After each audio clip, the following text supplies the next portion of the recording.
If there were a divorce, if there were a separation, naturally both parents, wherever they were living, would. Lady C and Tom Bower have dropped a bombshell that has the entire royal world holding its breath. A surrogacy secret so explosive that Meghan and Harry reached straight for their lawyers. But was that the biggest mistake they ever made? What happens when the case meant to silence everyone ends up exposing everything? The allegation that ignited a crisis. It started with two names that the royal world had learned to take very seriously. Lady Colin Campbell, the sharp-tongued aristocrat who had spent decades pulling back the curtain on royal life, made a claim that stopped people in their tracks, and Tom Bower, the investigative journalist whose deeply researched book on Meghan had already sent shockwaves through the media, added his voice to the growing storm. Together, they were not easy to dismiss, and this was not a case of anonymous sources whispering in dark corners, because these were two of the most high-profile critics of the Sussex brand, and they were saying something that millions of people found impossible to ignore. The claim was specific, it was detailed, and it touched on one of the most personal and sensitive aspects of Meghan and Harry's family story, the births of their children. The allegation was that a surrogacy secret existed, one that had been carefully hidden from the public for years, and that the truth behind it was finally beginning to crack open. Within hours, the story was everywhere. Social media lit up, royal commentators scrambled to respond, and news outlets that had long tried to maintain a careful balance between reporting and speculation found themselves unable to look away. The claim spread faster than any denial could travel, jumping from platform to platform and picking up weight and momentum with every share. What made it hit so hard was not just what was being said, but who was saying it. Lady C had a long track record of making claims that the establishment dismissed, only for those claims to later prove uncomfortably close to the truth. And Bower had spent years digging through the paper trail of Meghan's life before Harry, with his findings already surviving serious public scrutiny. When two figures with that kind of credibility aligned on the same story, people listened. For Harry and Meghan, this was not just another bad news cycle, and it was not a tabloid headline that would fade by morning. The claims were landing at a moment when the couple's public image was already fragile, when trust in their narrative had been worn thin by years of contradictions and controversies. The allegation did not need to be proven to cause damage, because the mere existence of the question was enough to shake everything. The story was out, it was moving fast, and no one, not their team, not their allies, not even their most loyal supporters, could put it back in the box. But Harry and Meghan were not about to stay silent, they were about to fight back. And that decision would change everything. The lawsuit. That backfired. The moment the story started spreading, the Sussexes moved quickly. Their legal team fired off formal warnings to several media outlets and individuals who had been amplifying the allegations, and the message was clear and direct. Stop publishing these claims, retract what has already been said, or face legal consequences.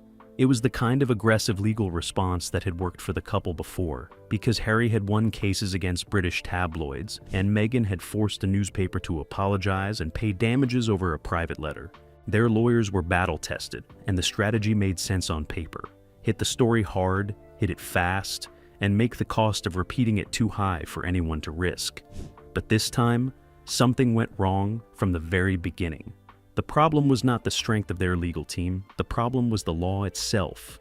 Specifically, the way UK defamation law works, and the way it turns the tables on anyone who chooses to use it as a weapon. In most legal disputes, the person making a claim carries the burden of proof, and they have to show that what they are saying is true. But in UK defamation law, that burden shifts dramatically. When a claimant argues that a statement about them is false and damaging, the defendant has the right to mount a full legal defense. And to do that, they are entitled to demand evidence, real evidence, documents, records, timelines, and verification. Lady C and Tom Bower did not run. They stood their ground. Their legal teams responded not with apologies or retractions, but with formal requests for disclosure. Because if the Sussexes were claiming the surrogacy allegations were false, then the court would need to see the evidence that proved that medical records, documented timelines, verified accounts of the pregnancies. The very things that the couple had always kept tightly private were now being requested through official legal channels. What the Sussexes had intended as a way to shut the story down had instead opened a door they could not easily close again, and the legal action they launched to protect their privacy had created a formal process that now demanded they answer questions about that very privacy. Every step forward deepened the exposure, and every attempt to silence the story gave it more oxygen. The legal gamble had backfired in the worst possible way because instead of ending the conversation, they had handed it a courtroom, and now the story was no longer in the hands of journalists or commentators, it was in the hands of the British legal system, and the High Court was about to make its presence felt. The court order that changed everything. When the High Court stepped in, the atmosphere shifted completely. This was no longer a social media argument, and it was no longer a battle fought through press releases and carefully worded statements, because the moment the court issued its formal demand, the rules of the game changed in ways that Harry and Meghan's team had not fully anticipated, or perhaps had not fully believed would happen. The order was precise and unambiguous. The court set out exactly what was required and exactly when it was required, and there would be no extensions granted lightly, no room for vague responses or carefully crafted non-answers. The deadline was firm, and the consequences of missing it were spelled out in plain terms. For the Sussexes, this was a collision between the world they had built around carefully managed privacy and a legal system that does not accommodate that kind of control. In every interview, every Netflix documentary, every book and podcast, Harry and Meghan had always retained the power to decide what was shared and what was withheld. They could tell their story on their terms. They could frame events the way they chose. And the media could speculate, but could not compel. The court could. That was the fundamental shift, because a judge does not negotiate with publicists, and a court order is not softened by a sympathetic interviewer. The power that had always protected the couple's inner life, the power of narrative control, meant nothing inside a courtroom. What the court was asking for went to the very heart of the allegations, and if the claims made by Lady C and Tom Bower were false, then the evidence to disprove them should exist. Medical records are created, timelines are documented, and the kind of proof required to settle the matter definitively was, in theory, straightforward to produce, if it existed. And that word "if" began to hang over everything. The legal community watched closely, royal observers watched closely, and the public, sensing that something genuinely significant was unfolding, watched closely too. Because this was not a story about gossip anymore. This was a story about evidence, accountability, and the limits of what money and fame could shield a person from. The stakes were now enormous, financial penalties loomed, reputational consequences were almost guaranteed, regardless of the outcome. And beyond all of that, the question of titles, the very identity that Harry and Meghan had fought so hard to retain even after stepping back from royal duties, was suddenly being discussed in the same breath as the word consequences. The court had spoken, the clock had started, and somewhere behind closed doors, a team of lawyers was beginning to understand just how serious this had become.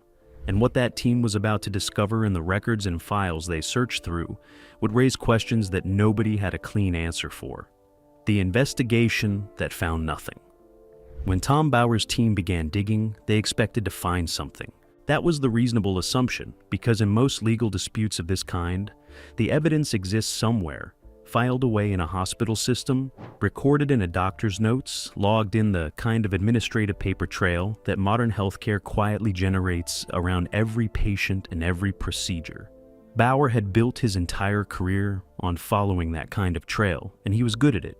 His reputation rested on exactly this kind of forensic, methodical digging through records that other people assumed were buried too deep to find. But what his team found, or more accurately what they did not find, was something far more difficult to explain away. The hospitals that should have held relevant records were searched thoroughly. The channels that investigators typically use to verify medical histories were explored carefully. And the expected documentation that would normally exist around two high-profile pregnancies was sought out with the kind of determination that only a serious legal process can generate. And at every turn, the trail went quiet. There were gaps where records should have been, silences where confirmation should have existed, and an absence of the kind of routine medical documentation that surrounds pregnancies at every stage, from early appointments through to delivery. None of this was conclusive on its own, and Bauer's team were careful not to treat absence as proof, because the law does not work that way, and neither does serious journalism. But the gaps were hard to ignore, and they were accumulating. What made this particularly significant was the context surrounding it, because these were not ordinary private citizens whose medical histories might reasonably be difficult to trace. Harry and Meghan were among the most documented, most photographed, and most publicly scrutinized couple on the planet during the years in question. Their movements were tracked, their appearances were liked, and the media coverage surrounding both pregnancies had been intense and global. The idea that a complete and verifiable medical record simply could not be located was, to put it carefully, unexpected. Bauer's team flagged the findings internally, noted the gaps in their documentation, and continued pushing, because the absence of evidence is not the same as evidence of absence, and any serious investigator knows the difference. But as the search continued and the silence deepened, the question that had started as a background concern began moving steadily to the front of the room. The investigation had not found what it expected to find, and that fact alone was enough to change the shape of everything that followed. But the missing records were only one part of the problem, because the timeline was beginning to tell its own deeply troubling story. The clues that don't add up. A single inconsistency can be explained away, but a pattern is something different entirely. As the investigation deepened and the findings from the record search began to stack up alongside other available information, a picture started forming that nobody on either side of this dispute could easily dismiss. It was not built on one dramatic revelation. It was built on a series of smaller details that individually might have meant nothing, but together created something that demanded a serious answer. The timeline was the first place the cracks appeared, because when investigators began mapping out the publicly documented movements of Meghan and Harry against the known dates and stages of the pregnancies, certain things did not sit comfortably together.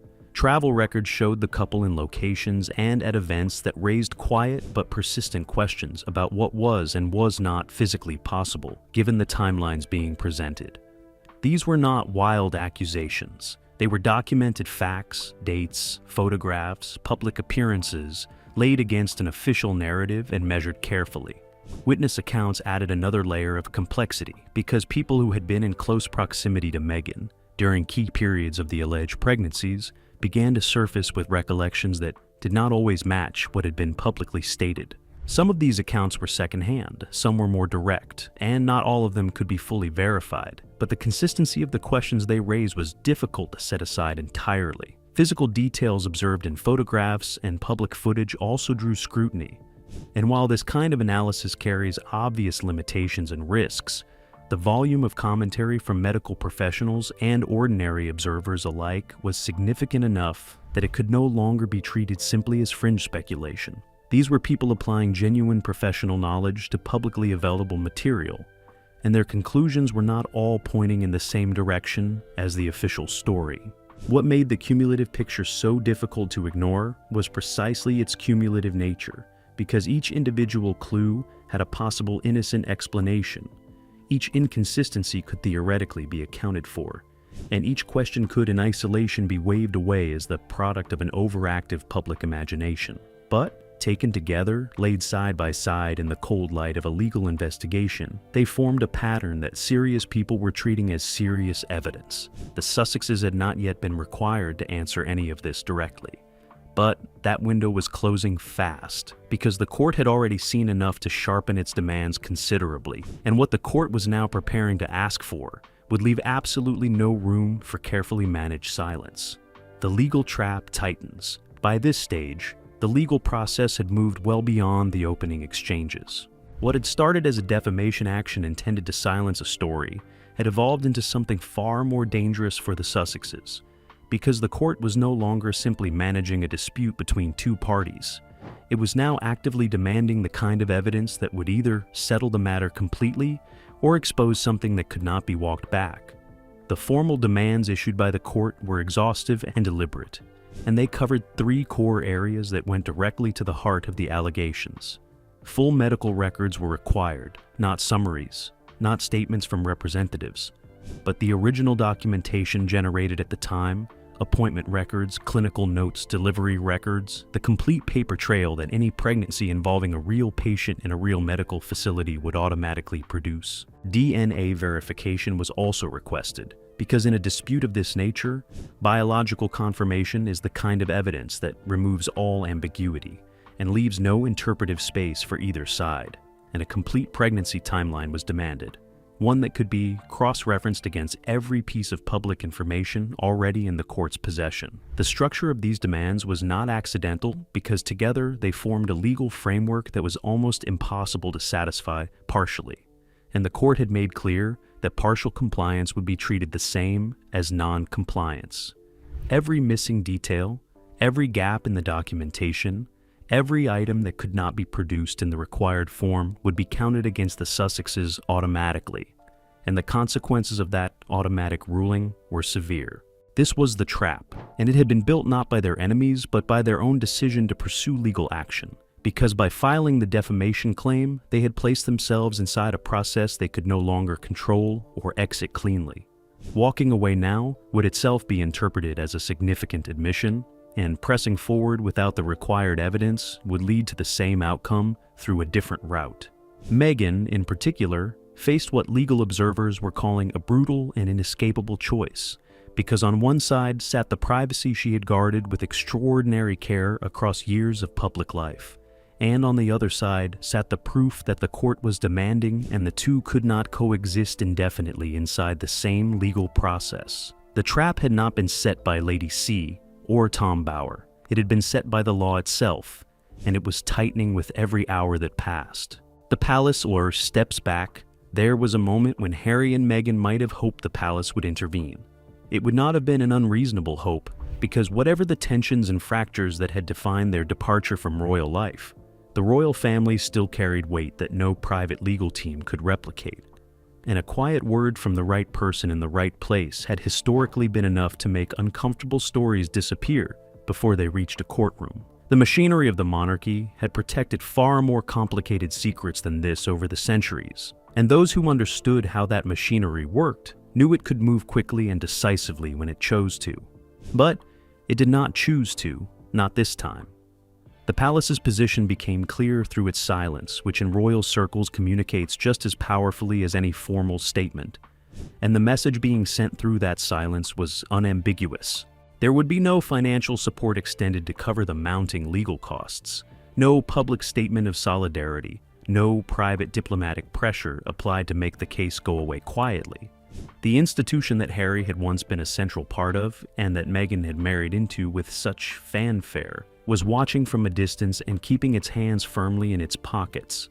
Behind the scenes, sources close to the royal family indicated that contingency planning had already begun, and the discussions happening in private were not about how to help Harry and Meghan survive the case, but about how the institution itself would respond to whatever outcome emerged. Protecting the crown was the priority it had always been, and if that meant allowing the Sussexes to face this particular storm without a lifeline, then that was the calculation that had been made at the highest level. For those who had followed the breakdown of Harry and Meghan's relationship with the royal family closely, this was not surprising, but it was still significant, because it closed a door that some had believed might remain slightly open in a moment of genuine crisis. The couple had made it plain on multiple occasions that they felt abandoned and unsupported by the institution. And now, at arguably the most legally exposed moment of their public lives, that feeling was being confirmed in the most concrete way imaginable. The message from the palace was not cruel, it was simply final, and it carried the quiet weight of an institution that had already made its peace with the separation. This battle was theirs alone to fight, their resources, their lawyers, their decisions, and their consequences. And with the palace gone from the picture entirely, the pressure on their legal team was about to become something close to unbearable. The 72-hour countdown. When the 72-hour deadline was formally confirmed, everything accelerated. The Sussex legal team, already stretched by the demands of the court process, shifted into a mode that insiders described as controlled panic. Because controlled is what lawyers are trained to be in moments of crisis. But the panic underneath was real, and it was growing with every hour that the clock moved forward. The documents required were extensive, the timeline for producing them was brutally short, and the gaps that had already been identified in the available evidence were not closing, they were widening. Internal disagreements began to surface within the team, and these were not minor tactical differences of the kind that any legal operation generates in the course of normal business. They were fundamental strategic disputes about the direction of the entire case. One faction within the team believed that full compliance was the only viable path forward, that whatever the personal cost of producing the required documents, the legal cost of failing to produce them would be far greater, and that a clear, complete submission to the court's demands offered the only realistic chance of survival. Another faction argued that compliance was impossible given the state of the available evidence, and that the better strategy was to challenge the scope of the court's demands formally and buy more time through procedural means. The third option, retreat, was also on the table, and while nobody was using that word openly, the conversations happening in private were circling it with increasing frequency, because withdrawing the defamation claim entirely was still technically possible at this stage, though the reputational damage of doing so would be enormous and the legal interpretation of such a withdrawal would be deeply unfavorable. While the debates continued inside the legal team, critical evidence handling decisions were being made under pressure, and without the kind of careful deliberation that the situation demanded. And some of those decisions would later be identified as the moments where the case effectively collapsed. Requests for key documents were mishandled, communications with relevant parties were delayed, and the court's expectations around the format and completeness of submitted evidence were not being met with the precision that the deadline required. Outside the legal bubble, the public pressure was building to a level that made concentration almost impossible, because every hour brought new commentary, new analysis, and new voices demanding that the Sussexes either produce the evidence or acknowledge what its absence meant. The clock was not pausing for internal disagreements or strategic debates. It was moving, and with each passing hour, the space available for a clean resolution was shrinking to almost nothing. The final hours of panic. In the final hours before the deadline, the Sussex legal team made one last attempt to hold the case together. Partial evidence packages were assembled and submitted to the court, compiled under enormous time pressure and reflecting the reality that a complete submission was simply not achievable given what was and was not available. The team framed these submissions as good faith compliance, arguing that the material provided was sufficient to demonstrate the substance of their position, and that any remaining gaps were the result of legitimate privacy concerns, rather than an inability to produce the documents. The court was not persuaded. Judges presiding over defamation cases of this magnitude do not accept partial compliance as a substitute for full compliance, and the response from the court was swift and unambiguous. Incomplete submissions do not satisfy a formal court order. Documents presented in formats that do not meet the required evidentiary standard are not accepted as valid, and the deadline stands regardless of the circumstances offered in explanation. The rejections came back with a clarity that left no interpretive room, and each rejection closed another exit from the trap that the legal process had become. Outside the courtroom, the public reaction had reached a pitch that none of the parties involved could ignore, because the story had long since escaped the confines of legal reporting and become a full cultural moment, the kind that draws in people who had never previously followed royal news, and holds them there with the force of genuine drama. The phrase "show the truth" was appearing everywhere, on social media, in newspaper headlines, in the commentary of broadcasters who had spent years carefully moderating their language around the Sussexes, but were now speaking with a directness that reflected the gravity of what was unfolding. Every move the Sussex team made in those final hours was being analyzed in real time. Every court filing was scrutinized. Every procedural step was dissected by legal experts who had been given more material to work with than they had ever expected. And the picture that emerged from that collective scrutiny was not a flattering one. The impression being formed in the public mind was of a legal strategy that had run out of road, of a team making desperate last-minute adjustments to a submission that should have been complete days earlier. Harry and Meghan themselves were largely invisible during this period, which was itself a form of communication that the public read clearly, because in every previous crisis, they had found ways to speak, to frame, to shape the narrative around them. The silence now was different, and everyone watching could feel it. The verdict that changed everything. When the deadline passed, the silence that followed was deafening.